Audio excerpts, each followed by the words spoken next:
Hi guys, and welcome back to the channel. Today we are featuring the brand Damasko. Now, when you think of Damasko watches, you normally think of very, kind of tall watches.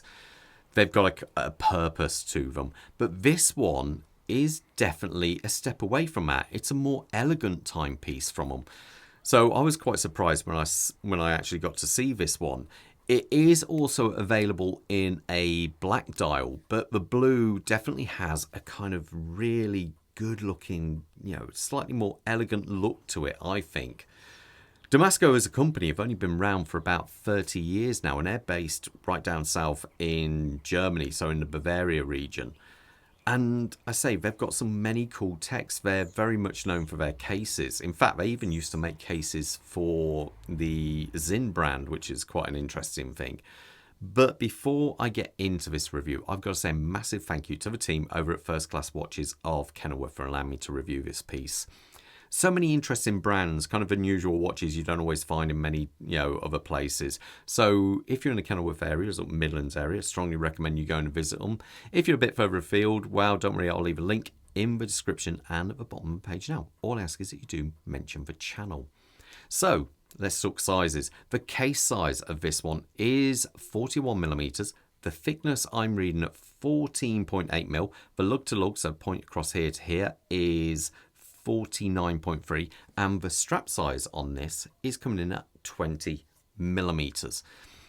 The dial, I think, is rather nice. It's got a very elegant feel to it. As I say, you can also get this model in black, but the blue, I think, is a bit more of a standout piece. I love the contrast with these very polished hands against it. You've got this kind of satin look here, which does have a small amount. Is it got a small amount of sunburst? Would you say maybe tiny amount? But then you've got his radial brushwork going on in the subdials here, and as you can see, that catches the light and the way it kind of reflects off there. It looks very nice. The watch has got a decent amount of lume to it as well, so fair play to them there. The only kind of weird thing would be, it's a shame I think they couldn't have gone with a blue background for the date wheel down here at the 430 position. I think that would have looked really nice. Now, the big difference with this is, as we can see, it's a chronograph. So if I start it, let's have a quick listen to how the pusher sounds. It has got an incredibly solid clunk to the actual pusher there. You can see, though, we're left with a hand up here. So normally, when you've got this kind of movement, you would expect to see a minute, hour, and the constant running seconds for the time. But they've done away with this. They've modified it, and they've got their minute wheel up here for the chronograph. Very reminiscent of the old Le Manier 5100 movements. And that means they've freed up a subdial here.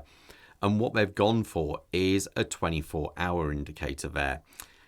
It's one of those things, some people like them, some people don't, but what this tells you at the moment, so as we're reading 10 past 10, because this is in this section here, that's 10 past 10 in the morning. So that's how you work that one out.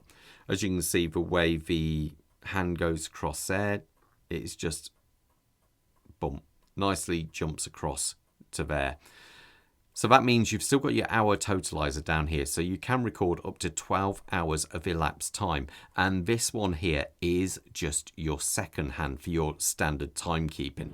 It's a very nice looking dial. I like the fact you just got the D, Damasko, and you've got the Made in Germany down there. It's very nicely done, I think. As we come past that, we have a very nice curved sapphire crystal going on there. Does have AR coating. I believe it's on both sides, but I'm not 100% sure there. I know it's definitely on the inside, but I'm not sure if it's actually on the outside also. Then we come to the bezel, which is a fixed polished finish to it there. I say the crystal does stand out a tiny bit, only a little bit, but it is very, it does look great. But then we have a contrast with this here. So they've gone for a bead blasted finish, a rather simple case design, but very nice nonetheless. And we do have drilled lugs, which is I always find really good when you want to change out straps. Unfortunately, you can't buy this watch with a metal bracelet, which is a little bit of a shame really.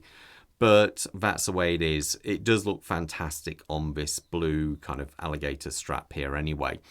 The actual material themselves, the steel, they do case harden. I believe this is one of the more like the ice hardened ones. So you're talking around about 700 to 800 Vickers in hardness.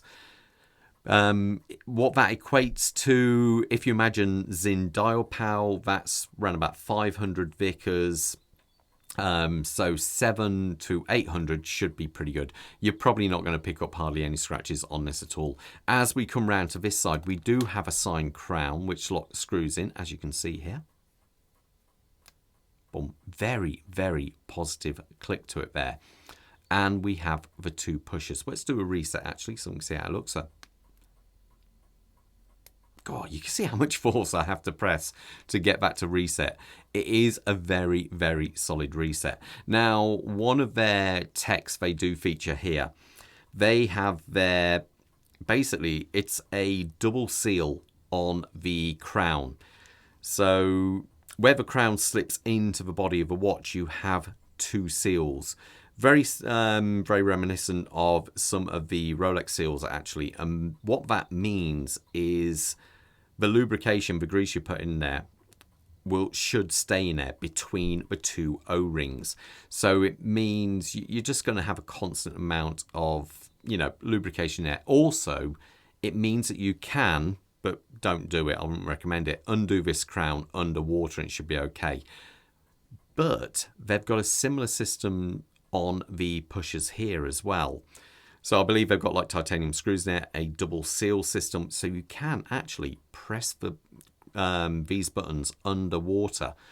It does have a water resistant rating of 100 meters, but it is always good to know that if you were to, if you did wear this in the water, not that you really would because it's on a leather strap, but if you did, these you should have no problem with water ingress at all on there. So it's kind of handy to know these things. As we turn it round to the back, we have a gorgeous rotor on the back there. It is a very nice rotor. Let's give it a bit of a spin, and there you go. I put this one on the time grapher, and I think I was reading plus 2.5 seconds in the position I had it. Now, they do say it's an in-house movement. They call it the C51-6. 50 hours of power reserve. It's regulated in 5 positions and 27 joules. But I took some close-up video and you can see it says on the main plate that it's an ETA 7750. But again, we do have one of their kind of features, and that is the escape wheel. The escape wheel is a lovely looking thing, and that is actually made out of silicon. The advantage there, even though it's quite a chunky looking escape wheel, which normally you don't want, you want to keep it as light as possible to keep inertia down. This being made of silicon is still lighter than steel. And what that means is the pallet forks, where they interact with it, normally you'd always have to coat this in Epilam, those two, and then you would apply 9415, I think it is, I can't remember off the top of my head, and that means that oil, as soon as you apply that, you can always see the amplitude jump up. But of course, like anything, that oil will eventually break down. On this, you do not need any lubrication on there, so as it interacts, you should get a more constant timekeeping over a longer period of years, as there's no breakdown in oil. The balance spring is a standard steel affair, looking at it on this anyway, but that is the added benefit. There is also somewhere 2 extra joules, and I don't know if they put them on the barrel maybe, I'm not quite sure without stripping the movement down. But it is maybe a little bit of a stretch to say it's an in-house movement. It has been modified, but as far as I can tell, 2 extra joules and the actual silicon balance there. It is a very nice looking movement, as you can see, no problems at all there. We even feature a sapphire case back with an AR coating on the inside, so it is a very, very nice looking thing. Overall, I like the watch a lot. Let me put it on my wrist so you got an idea how it looks. Let's pan out here. A quick wrist check I'm wearing my Zin EZM13. Absolute beast of a watch. I've had that for many, many years. I put that one on Timegraph just out of interest. It's 12 years old and it's still, I think it's plus 5 seconds, which is quite impressive. And Bob has got on the new Hamilton Open Heart. I have reviewed one of these before, but this is now a newer version. I think it's a bigger case size, which is quite bold of Hamilton to do, really, to be fair. Most people are going smaller, they're going larger, which is quite interesting. So let's just put this on my wrist. I don't want to put it on too tight, being that it's on a leather strap. I don't want to mark the leather strap in any way. And that's an idea how it looks. My wrist size is 7¼ inches. Works out to about 18.5 centimeters. Overall, I like the watch a lot. I think it's a very, very good looking watch.